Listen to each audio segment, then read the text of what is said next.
नमस्कार मंडळी, मी जान्हवी उवाच या माझ्या यूट्यूब चॅनलवर आपल्या सगळ्यांचं अगदी मनापासून स्वागत. माझ्या आजच्या लेखाचं नाव आहे एकांत. बघा, माझा आजचा लेख आवडतोय का? आवडला तर लाईक करा, शेअर करा आणि सबस्क्राईब करा. धन्यवाद.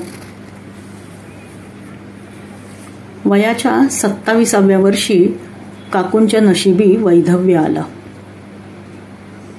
पूर्वीच्या प्रथेप्रमाणे फार लवकर काकूंचं लग्न झालं होतं. उणापुरा 6-7 वर्षांचा त्यांचा संसार झाला. त्या रम्य आठवणींचा ठेवा काकूंच्या जवळ होता, म्हणून काकूंचा पुढचा प्रवास थोडा तरी सुसह्य झाला. त्यांचं एकत्र कुटुंब होतं. त्या कुटुंबाचाच आता त्यांना आधार होता. काकूंचे सासरे आधुनिक विचारांचे होते. त्यांना आपल्या तरण्या-ताठ्या मुलाच्या वियोगाचं दुःख होतंच, पण त्याचबरोबर आपल्या सुनेची, नातवंडांची, त्यांच्या भविष्याची काळजी होती. त्यांनी आपल्या सुनेला दुसरं लग्न करण्याचा सल्ला दिला. काकूंनी मात्र याला नम्रपणे पण ठाम नकार दिला. काकूंचा स्वतःचं शिक्षण पूर्ण करून नोकरी करण्याचा निर्णय घरात सगळ्यांनी मान्य केला. काकूंचा प्रवास सोपा नव्हताच. त्यांनी आपलं शिक्षण पूर्ण करून नोकरी केली. नोकरी जेमतेमच होती, पण काकूंना दुसरा पर्याय देखील नव्हता. पदरात 2 चिमुकले जीव. मुलगा 4 वर्षांचा तर मुलगी अवघी 1.5 वर्षांची. काकूंची जखम मोठी होती. अशा जखमा सतत भळभळत असतात. ही जखम उरात भळभळत ठेवूनच काकूंनी जन्म काढला. काका असेपर्यंत हे घर सगळ्यांचं होतं, पण काकांच्या नंतर आता या घरात मी आश्रित आहे असं काकूंच्या मनाने घेतलं. आता प्रत्येक गोष्ट त्यांना मान्य होती. विरोध आणि नकार हे 2 शब्द त्यांच्या आयुष्यातून त्यांनी हद्दपार करून टाकले.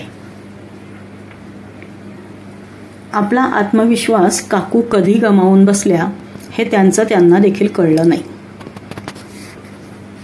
सगळ्या गोष्टी मान्य करता करता आत्मविश्वास गमावणं हे देखील त्यांनी मान्यच करून टाकलं.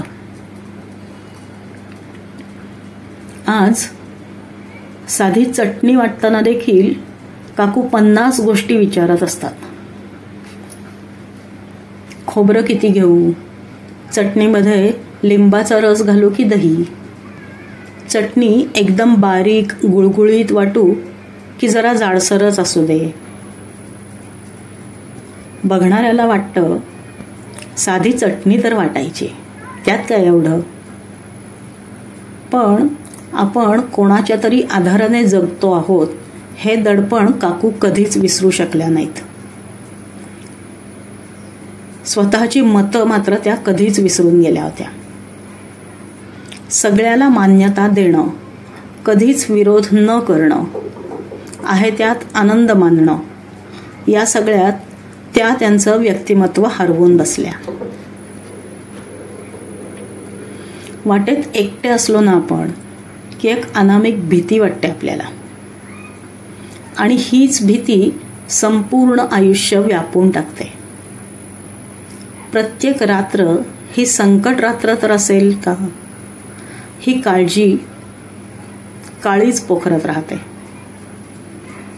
वास्तविक पाहता काकूंच्या आयुष्यात ही संकट रात्र 27व्या वर्षीच आली होती. ठेचकाळत, धडपडत, तर कधी रक्तबंबाळ होत काकू वाट तुडवत राहिल्या. वाट अवघडच होती माझी. ठिकठिकाणी बोचणारे काटे होते माझ्या वाटेत, आणि ते काटे मला वेळोवेळी बोचत राहिले. असंच काकू आत्तापर्यंत म्हणत होत्या. त्या नेहमी त्या वाटेलाच कोसत राहिल्या. पण अलीकडे काकूंच्या मनात येऊ लागलंय, खरं तर ही वाटच आपली मैत्रीण होती. माझी वाट अवघड नसती तर कदाचित मी शहाणी झालेच नसते. डबक्यात साचून राहिलेल्या पाण्यासारखी माझी अवस्था झाली असती. मी त्या अवघड वाटेवरून चालत राहिले तेव्हा मुलांच्या रूपाने माझ्या वाटेत फुलं होती. दीर जावांच्या रूपाने अवतीभोवती हिरवळ होती. नंदांच्या रूपाने खळाळते धबधबे होते. आणि घाटातल्या अवघड वळणावळणाच्या रस्त्यावर जरी एका बाजूने खोल दरी असली तरी दुसऱ्या बाजूला उंचच उंच डोंगर असतो.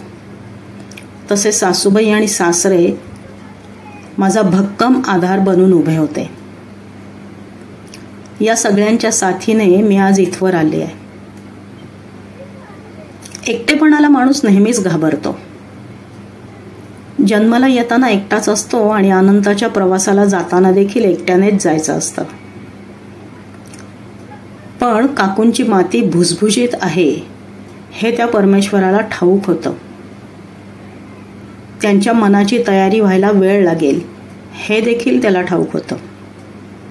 म्हणून त्याने काकूंच्या आयुष्यात एकटेपणा इतक्या लवकर येऊ दिला. त्याची गणितं त्यालाच ठाऊक असतात. हे जेव्हापासून काकूंना उमगलं तेव्हापासून माझ्या हातून देवाला काय करवून घ्यायचं असेल असा विचार सतत येत असतो त्यांच्या मनात. आणि ते उत्तर शोधण्यासाठी काकूंना आता एकांत हवाहवासा वाटू लागलाय. धन्यवाद.